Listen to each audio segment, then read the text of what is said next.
Hola chicos, de nuevo, perdón, corté ahí el videito anterior porque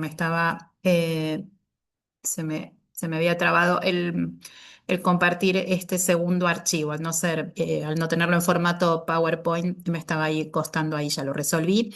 Lo tenía en otra carpeta, en otro directorio además. Bueno, entonces, seguimos con esta clase que grabamos hoy, 21 de octubre. Eh, y se acuerdan que me había quedado en entonces introducir esta cuestión de cómo las desigualdades de género que veíamos que atraviesan el campo de la enfermería obviamente son más estructurales y tienen que ver con la sociedad en su conjunto en la que vivimos, ¿sí?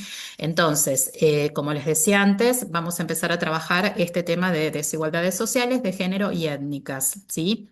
Y para eso no está de más recordar que se acuerdan que siempre decimos que la salud, acá en sociología, es un proceso no solo biológico, sino social. El proceso de salud-enfermedad es la expresión particular del proceso general de la vida social, ¿sí? El carácter social, por lo tanto, que tiene el proceso de salud-enfermedad, implica este concepto que llamamos la determinación social, ¿no? De los resultados de salud y por lo tanto esto lo asociamos también con el concepto de construcción social. ¿Se acuerdan que siempre trabajamos? Porque como vamos a ver ahora y sobre todo la semana que viene, el género es también una construcción social. Las desigualdades sociales, ¿no? También son obviamente construcciones sociales. Las desigualdades étnicas también son construcciones sociales. Las desigualdades de género también son construcciones sociales y afectan y mucho, entre otros temas y entre otros aspectos, a la salud de las personas. ¿Sí? Entonces, sí, decíamos que dicho proceso está determinado no solo por fenómenos biológicos, sino por factores sociales, económicos, culturales, políticos, sanitarios, todo esto que llamábamos los determinantes de la salud y que ya muchas veces trabajamos, ¿sí? Entonces, recordando esto como punto de partida, ¿sí?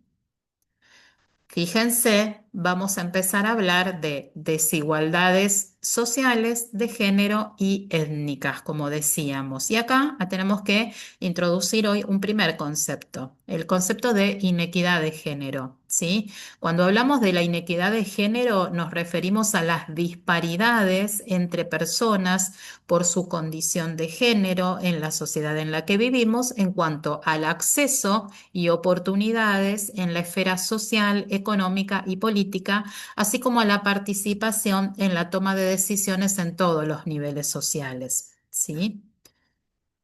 Y ahí aparece una primera cuestión que tenemos que definir cuando hablamos de inequidades de género o desigualdades de género. ¿Sí?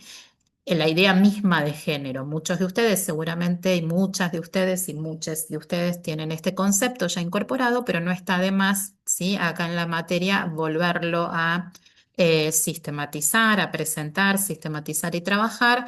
Entendemos por género, ¿sí? O el análisis de género en salud permite identificar de qué manera los roles sociales, concepto que ya hemos trabajado, que son atribuidos a hombres y mujeres y el papel que éstas desempeñan en la sociedad influyen en los procesos de salud y enfermedad de las mujeres y o de otras diversidades de género. ¿Sí? Y también se expresa, obviamente, no solo en la salud, sino como, por ejemplo, veíamos en el campo laboral, esto que veíamos específicamente en el campo laboral de los y las enfermeras. ¿Sí? Por lo tanto, el género es un conjunto de roles sociales construidos socioculturalmente y atribuidos de manera diferenciada a ambos sexos, ¿sí? Que sustentan y a diferentes personas, ¿sí? Después ahí obviamente aparece todo el tema de la diversidad también, ¿no?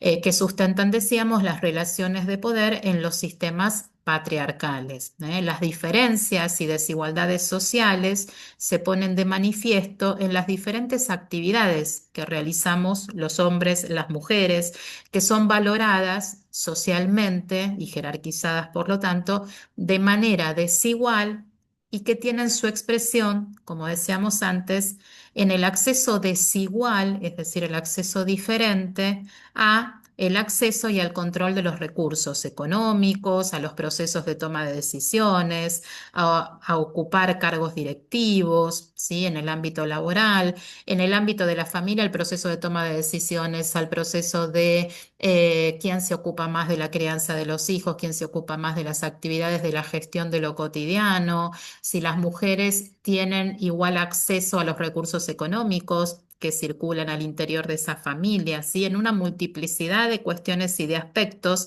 en diferentes instituciones, la familia, el mundo del trabajo, la educación, se van a ir expresando estas desigualdades de género que, insisto, son estructurales a nuestra sociedad, pero cuando decimos que son estructurales, acuérdense que en sociología siempre decimos que son construcciones sociales. Es decir, que así como hoy está esta foto construida, esa foto se puede desarmar, se puede deconstruir, ¿no? Como decimos siempre. Por lo tanto, el género, ¿sí? Cuando hablamos de género, tradicionalmente, hablando de, por ejemplo, la situación de las mujeres, se las ha considerado siempre, incluso se ha acuñado esta frase, fíjense cuánto no tiene de carga estigmatizante, y que define una posición social desigual de las mujeres respecto de los varones cuando durante muchísimo tiempo para referirse a las mujeres se hablaba del sexo débil, ¿no? Aludiendo con este apelativo a una mayor vulnerabilidad biológica que posteriormente incluso ha sido refutada con datos estadísticos, ¿no? Por lo tanto, era absolutamente una representación social, una construcción social sobre las mujeres para legitimar su posición más subordinada, ¿no? De todas estas cuestiones que decíamos antes en la sociedad. En este sentido, hay que destacar cómo, por ejemplo, las mujeres tienen, por ejemplo, en términos biológicos, una mayor esperanza de vida y a pesar de que nacen más niños que niñas, estas sobreviven más que los niños, ¿no? O sea, fíjense, son todos datos estadísticos que incluso refutan esta idea de que en términos biológicos es un sexo débil, ¿no? Y de las mujeres, y de ahí se construyó un montón de cuestiones en torno a la posición de las mujeres, ¿sí?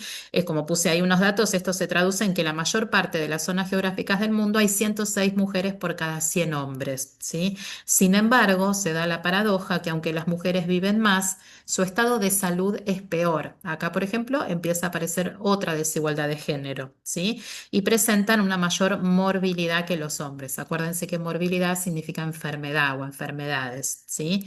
En general, las mujeres presentan una prevalencia más alta, por ejemplo, de las enfermedades crónicas, ¿sí? Así estos datos, así como introduzco hoy, los vamos a trabajar con más detalle y otro tipo de datos también estadísticos la semana que viene, otro tipo de indicadores. Bueno, cierro con esto, ¿sí? Por hoy. Así lo dejamos introducido, ¿sí? El concepto de género y el concepto de desigualdades de género para que lo podamos trabajar la clase presencial, ¿sí? La semana siguiente. Pero vieron que hoy en día, más que hablar de machismo, hablamos de patriarcado, ¿no? Si bien podemos seguirnos refiriendo al machismo, pero bueno, hoy en día hablamos más de relaciones patriarcales o del patriarcado para referirnos justamente a la posición subordinada y asimétrica en las relaciones de poder hoy en día que tenemos las mujeres, que seguimos teniendo las mujeres, respecto a un montón de cuestiones respecto o en comparación con los varones. ¿Sí? Bueno, entonces, ¿qué significa el patriarcado o de dónde viene este término que tanto usamos cuando hablamos de desigualdades de género? Bueno, patriarcado, la palabrita viene del griego, que significa padre, ¿sí? Pater, sí, padre. Y viene de autoridad, ¿sí? Entonces sería como en términos etimológicos esta palabra o esta idea de patriarcado, ¿no? En términos etimológicos la palabra significa la autoridad del padre. ¿No? El padre varón, ¿no? De ahí esta cuestión que se usa para referirnos a las relaciones entre varones y mujeres. Por lo tanto, en síntesis, a lo que quiere simbolizar esta palabra de patriarcado y este concepto de patriarcado es a ese autoritarismo paternalista, ¿no? De poder que los varones han ejercido y siguen ejerciendo socialmente sobre muchas mujeres. ¿sí? Por lo tanto, es un término utilizado para referirse a todo tipo de organización social en la que el varón goza de una condición de supremacía sobre la mujer, la cual se encuentra en una situación de opresión, de subordinación, de sometimiento, tanto en la esfera pública, por ejemplo, en el mundo del trabajo, como en la esfera privada, al interior de esto que llamábamos la institución familia, ¿sí? La institución familia, la institución matrimonio. Por lo tanto, el patriarcado presupone el machismo, ¿sí? Una forma de sexismo caracterizada por el poder y el dominio masculino sobre las mujeres. ¿Sí? Entonces, por hoy dejamos acá, dejo acá esto introducido y ya lo retomamos la semana que viene. Lo que les voy a pedir como tarea hoy 21 de octubre es que lean, yo les voy a circular por el grupo unos datos sobre una encuesta que hizo el INDEC sobre el uso del tiempo. ¿En qué usamos el tiempo en Argentina, los varones y las mujeres? Es una encuesta de 2, 3 añitos atrás, o sea que los datos son bastante actuales, ¿sí? Lean entonces, repasen esto que les voy a repartir, digamos, por el grupo del PowerPoint. Léanlo el PowerPoint, pero sobre todo lean esos datos, ¿sí?